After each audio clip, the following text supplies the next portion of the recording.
পাশাপাশি যে খবরের দিকে নজর রাখবো, হিন্দুদের সুরক্ষা দিতে ডাহা ফেল মোহাম্মদ ইউনূস। দুর্গাপুজোর আগে প্রতিমা ভাঙচুর বাংলাদেশে। কুষ্টিয়ার পর এবার কাশিমপুর। শ্মশানঘাটে মৌলবাদীদের কার্যত দাপাদাপি।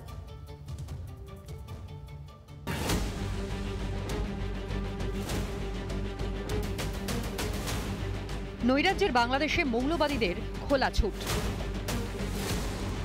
বারবার নিশানায় নিরীহ সনাতনীরা। কখনো হিন্দুদের বাড়িতে হামলা, কখনো নিশানায় মন্দির। মিথ্যে মামলায় হিন্দু নেতা চিন্ময় কৃষ্ণ প্রভুকে গ্রেফতারের পরও খিদে মেটেনি রক্ত খেকো মোহাম্মদ ইউনূসের।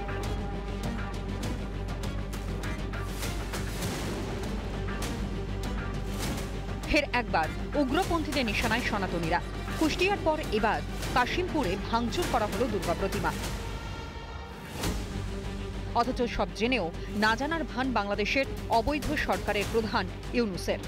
বিশ্বজুড়ে নিন্দার পরও নির্বিকার নির্লজ্জ মোহাম্মদ ইউনূস।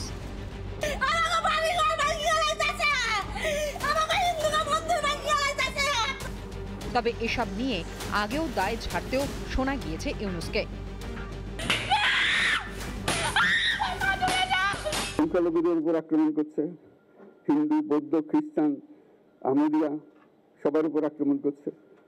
এগুলো হলো ষড়যন্ত্রের অংশ। মুখ খুললেই ঝুড়ি ঝুড়ি মিথ্যা কথা। বাস্তব হলো হিন্দুদের নিরাপত্তা দিতে ব্যর্থ অপদার্থ ইউনূস। কিন্তু বাংলাদেশের পরিচয়পত্র হয়ে গেছে এখন। একের পর এক হিন্দু নির্যাতন হবে, মা দুর্গার প্রতিমা ভাঙবে, পুজোর আগেই কিন্তু এদের ধর্মান্ধতাটা বেড়ে যায়।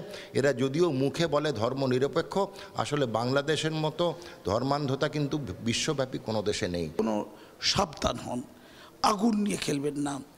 আমি পরিষ্কার করে ইউনূস সরকারকে বলছি, ওখানকার বিএনপিকে বলছি, ওখানে জামাত ইসলামীকে বলছি, ইসলামের আদর্শ কি এই হিংসার কথা বলে? এখনো সময় আছে, সমঝে যান। বাংলাদেশে হিন্দুদের ওপর অত্যাচারের মূল হোতা ইউনূসই। তার মদত ছাড়া দেশ জুড়ে এই অরাজকতা অসম্ভব। তবে আক্রান্ত হিন্দুরা বিচার না পেলে, হিন্দুরা এভাবে টার্গেট হলে সনাতনীদের রোষ সইতে পারবে তো ইউনূস? রিপাবলিক বাংলা। নানা ধরনের কন্টেন্ট দেখার জন্য লাইক করুন, শেয়ার করুন আমাদের ফেসবুক পেজ, সাবস্ক্রাইব করুন আমাদের ইউটিউব চ্যানেল। পাশাপাশি অন্যান্য ব্রেকিং নিউজের জন্য অবশ্যই চোখ রাখুন রিপাবলিক বাংলায়।